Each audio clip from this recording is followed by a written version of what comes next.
जी को मैं नमन करती हूँ। और साथ ही साथ आज इस मैया सम्मान यात्रा में मंच पर उपस्थित झारखंड की मंत्री आदरणीय बेबी देवी जी, झारखंड की मंत्री आदरणीय दीपिका पांडे जी, आपके यहाँ के आपके चहेते विधायक भूषण वाड़ा जी, कोलेबिरा के विधायक विक्सल कोगाड़ी जी और मंच पर उपस्थित हमारी महागठबंधन के जिला अध्यक्ष सचिव, ये सभी नेतागण और सभी पदाधिकारीगण और रंग बिरंगे हमारे कलाकार, हमारी बच्चियां, हमारी माताएं बहनें, मीडिया कर्मी, सुरक्षा कर्मी और दूर दराज से आई हमारी दीदियां, बहनें, माताएं, मैया, आप सभी को मेरी तरफ से जोहार। कैसे हैं आप? अच्छे हैं?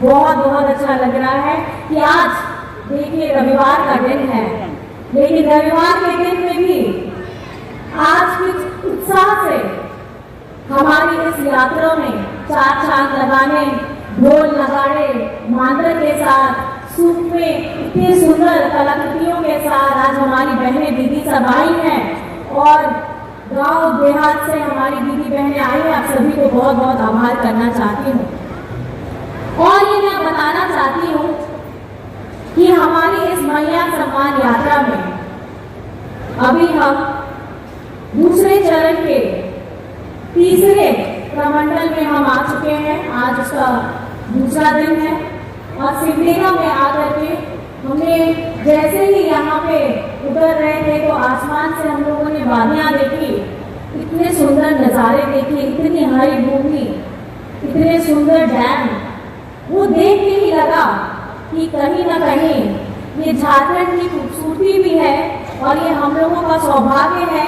और आदरणीय बेबी देवी जी का मैं तहे दिल से शुक्रिया अदा करना चाहती हूँ कि ये यात्रा उन्हीं की वजह से, उन्हीं की अगुवाई की वजह से हम लोग ये यात्रा कर रहे हैं और झारखंड में हर जगह जा करके अपनी माताएं बहनों से मिल रहे हैं, भाई दादा लोगों से मिल रहे हैं।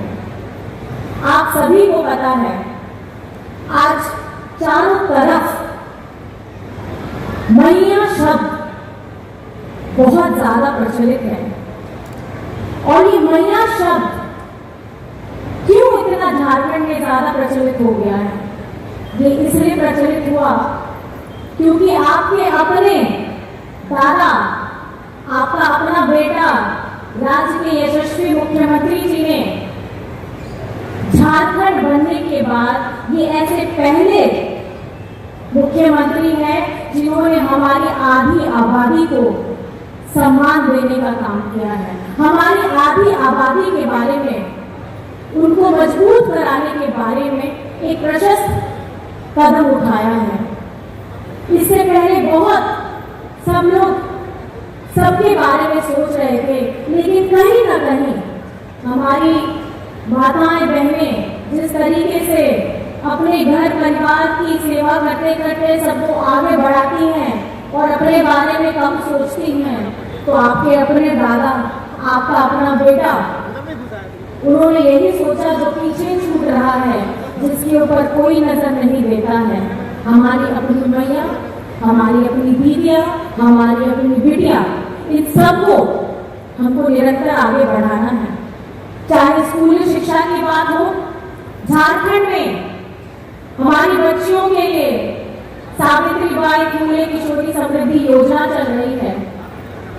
ये समृद्धि योजना लाने का कारण क्या है? ये लाने का कारण है कि हमारी बच्चियां किसी अभाव में, चाहे पैसे के अभाव से हो, उनकी पढ़ाई, उनकी शिक्षा न छूटे और उनके अंदर में जो सपने हैं वो सपनों में पंख जरूर लगे।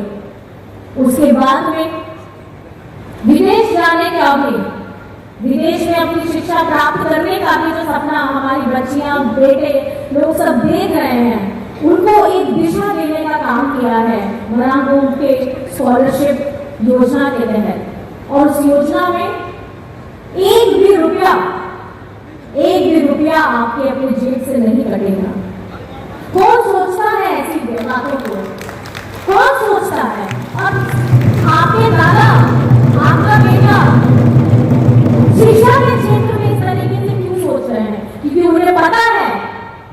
कि झारखंड को अगर विकसित करना है, झारखंड को अगर आगे बढ़ाना है, तो हमारी राज्य के जितनी बच्चियां हैं, बच्चे हैं, सबको उचित शिक्षा मिले और शिक्षा पा करके वो अपने जीवन को सुधार सके। उनके सपने अगर हैं, बहुत बड़े बड़े सपने हैं, तो लोग डरते हैं कि इतना बड़ा सपना मैं कैसे देखूं, लेकिन आप सपना देख सकते हैं।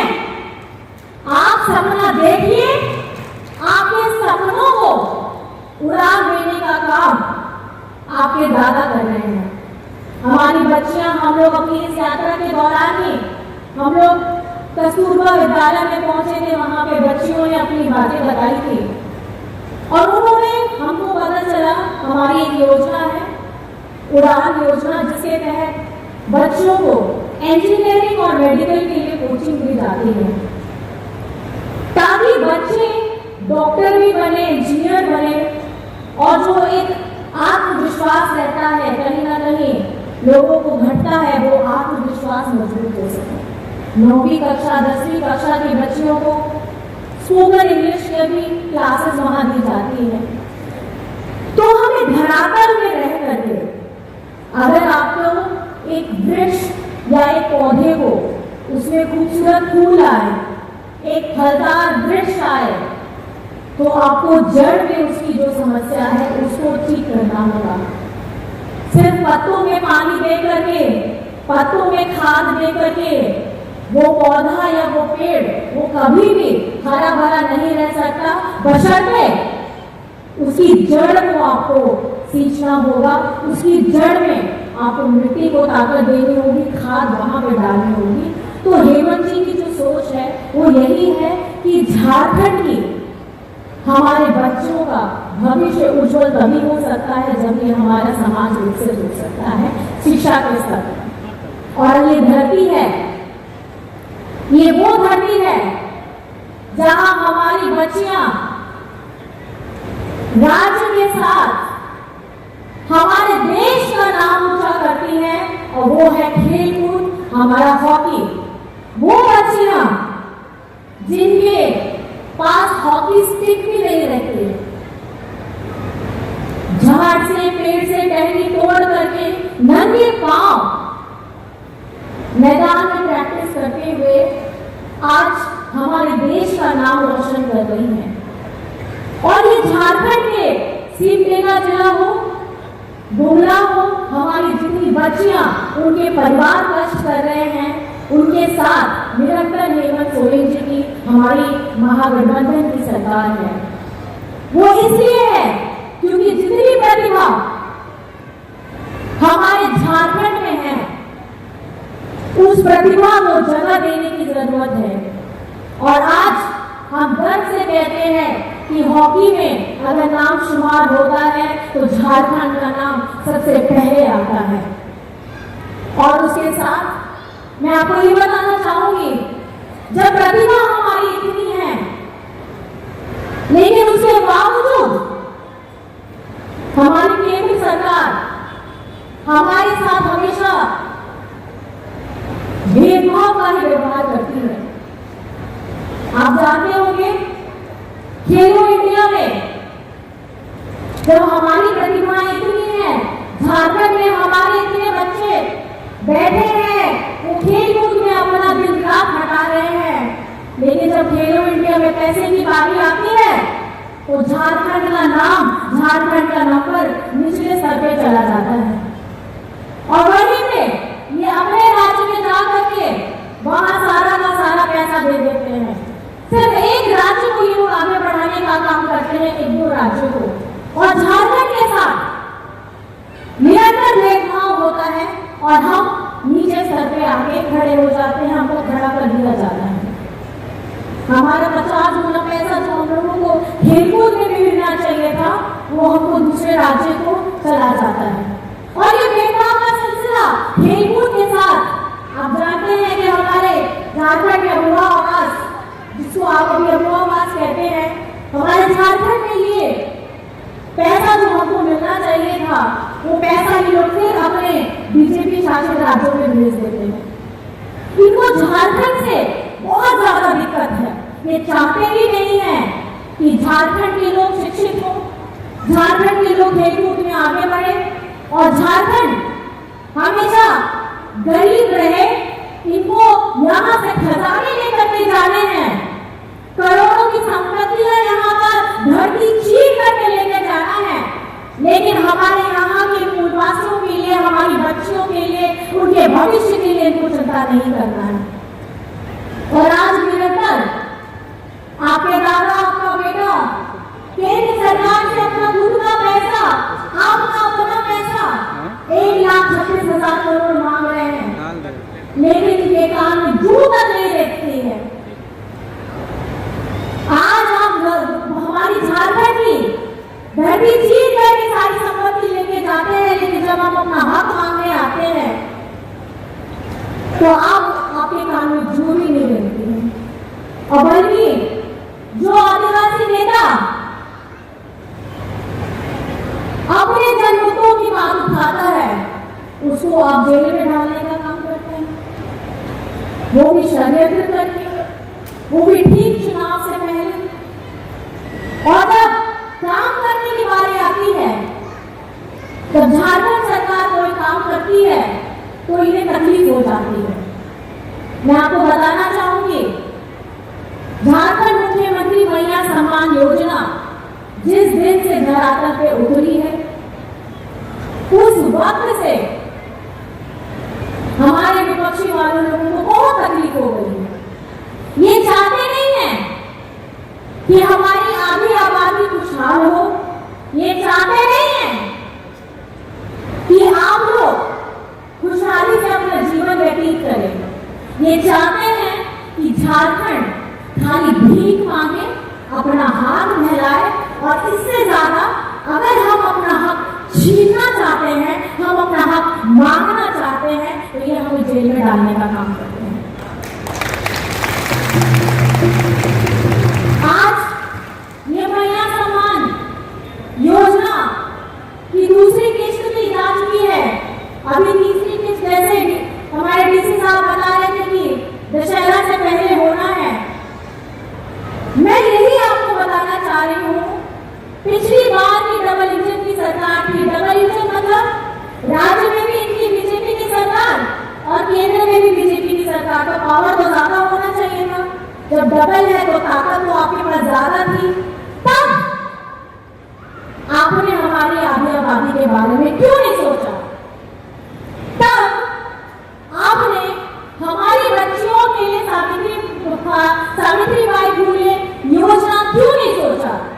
तब आपने हमारी सर्वजन पेंशन योजना जो हमारे झारखंड की सरकार ने दी है क्यों नहीं सोचा? तब आपने अपने बिजली बिल को 0 क्यों नहीं किया? तब आपने हमारे किसानों, कितने उन लोगों की तकलीफ हुई थी, आत्महत्या हुई थी, तब आप लोगों ने उनके बारे में सूद तक नहीं ली। हमारे यहाँ पर में चाहे हरा राशन कार्ड हो, चाहे वृद्धा पेंशन हो, अबुआ आवास हो, बिरसा हरित ग्राम योजना हो, मैं आपको बताना चाहूंगी, अगर आज ऐसी योजना है, अगर एक महिला गर्भवती होती है या वृद्ध है या हमारे दिव्यांग है, उनके लिए भी योजना है बिरसा हरित ग्राम योजना। ये बिरसा हरित ग्राम योजना में 1 एकड़ में आप अपनी फलदार पौधे लगाइए, उसकी देखरेख करिए। बहुत ज्यादा शारीरिक श्रम नहीं होता है, ये वृद्ध, दिव्यांग, गर्भवती महिला आसानी से कर सकती है। और उसकी देखरेख के लिए भी जो राशि है वो झारखंड सरकार दे रही है। ये योजना से हमारी लाखों वृद्ध, लाखों दिव्यांग, हमारे हजारों हजार हमारी गर्भवती महिलाओं को एक रास्ता मिला है कि अगर आप इस परिस्थिति में भी है, उसके बावजूद भी आप अपना रोजगार, अपने कमाने धमाने का रास्ता अपना सकते हैं। तो ऐसी सोच, ऐसी योजना कौन लेकर के आया है? ऐसी सोच, ऐसी योजना आपके अपने दादा, आपका अपना बेटा, आपकी अपनी सरकार हेमंत सोरेन जी लेकर के आए हैं। और आज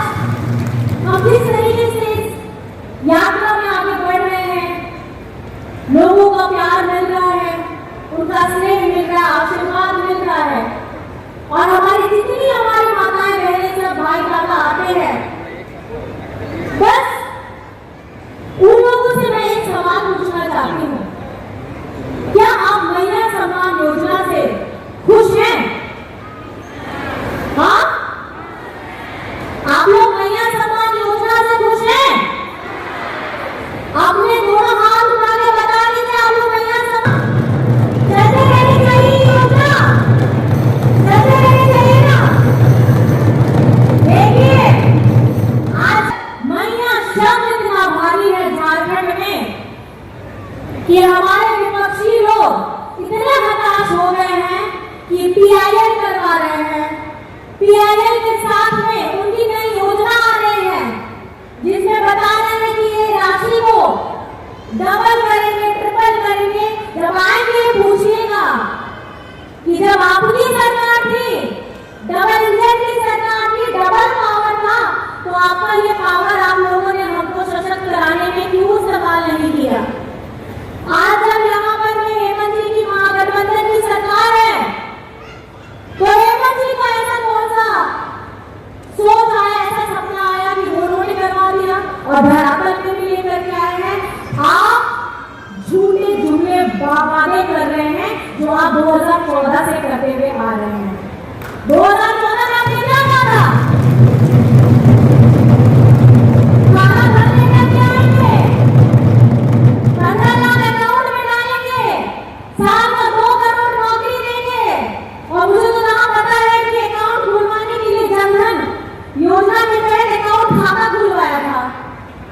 अब खाता का तो इन्होंने खुलवाया, जुमला देखिए।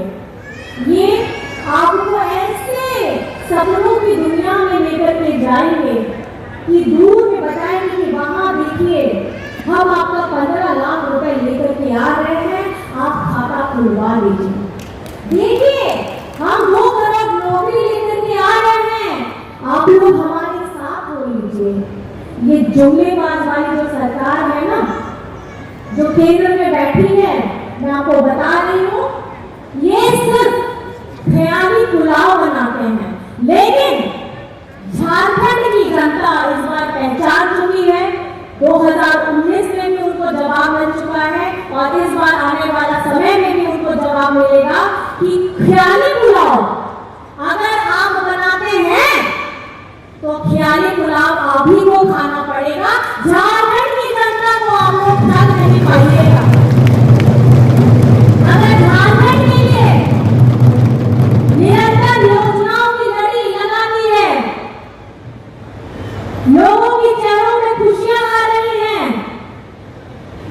सारे लोग एकजुट होकर के हेमंत सोरेन जी का साथ में खड़े हैं, हमारी आधी आबादी पूरी ताकत के साथ हमारे महागठबंधन सरकार को आशीर्वाद दे रही है, तो अब इन्हें दिक्कत होती है। आपको बताना चाहूंगी, जिस तरीके से ये लोग झारखंड में नहीं, जब चुनाव आएगा, जिस जिस राज्य में चुनाव आएगा, इनके जुमले आना शुरू हो जाएंगे। आप ये अभी आप फॉर्म भरवा रहे हैं, अपनी कौन सी नई योजना लॉन्च करेंगे बोल रहे हैं। लॉन्च पहले जब करने का समय होता है तब ये कुछ नहीं करते हैं। इनको आदत है कॉपी पेस्ट करने की। कॉपी पेस्ट मतलब जिसने योजना लाई, झारखंड में मान लीजिए कि कन्या सम्मान योजना आई, तो हम 1000 रुपया दे रहे हैं, हम इनका 2000 देंगे। लेकिन ये सोच कभी हमारे भाजपा के साथी लोग ला नहीं सकते हैं। उनकी सोच में, इनके पास सोच ही नहीं है झारखंड को आगे बढ़ाने की। हाँ, एक सोच जरूर है, झारखंड को हर स्तर में नीचे कैसे गिराना है, झारखंड को हर स्तर में पीछे कैसे करना है। चाहे हमारा झारखंड का मनरेगा का हजारों करोड़ का पैसा भी हो, तो वो भी ये लोग दबा के अपने रखना चाहते हैं। आज हम अगर अपने हक की लड़ाई के लिए पैसा मांगते हैं तो इन लोगों को तकलीफ हो जाती है। और आपको पता ही है, आजकल झारखंड में बहुत नेता घूम रहे हैं और बड़े बड़े नेता, ऐसे नहीं नेता, बड़े बड़े केंद्र के नेता, सारा सबका कंसंट्रेशन, सबका नजर अब झारखंड में पड़ गया है। और कब आते हैं ये लोग आते हैं चुनाव के समय, इससे पहले नहीं आएंगे।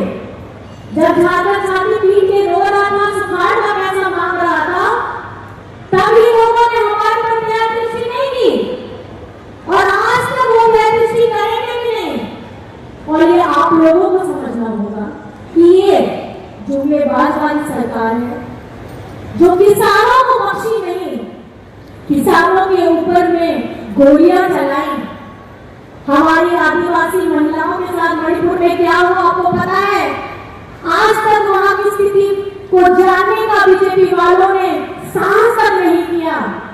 आपको झारखंड की अगर इतनी चिंता हो रही है चुनाव के समय, मैं तो ये कहना चाहूंगी कि आप झारखंड के साथ साथ पूरे देश में अगर आप पैसा लेना चाहते हैं, इस योजना को लाना चाहते हैं, तो पूरी हमारी आधी आबादी, हिंदुस्तान, हमारे देश की आधी आबादी को पैसा देने का काम करिए चुनाव के समय में। इस तरीके की जुम्मेबाजी हमारी आधी आबादी बर्दाश्त नहीं करने वाली है। क्या आप लोग बर्दाश्त करिएगा? करिएगा हमारी दीदी लोग? अभी ये लोग बता रहे हैं कि 1,000 नहीं या 2,000 देंगे, लीजिएगा ऐसा पैसा। जवाब देने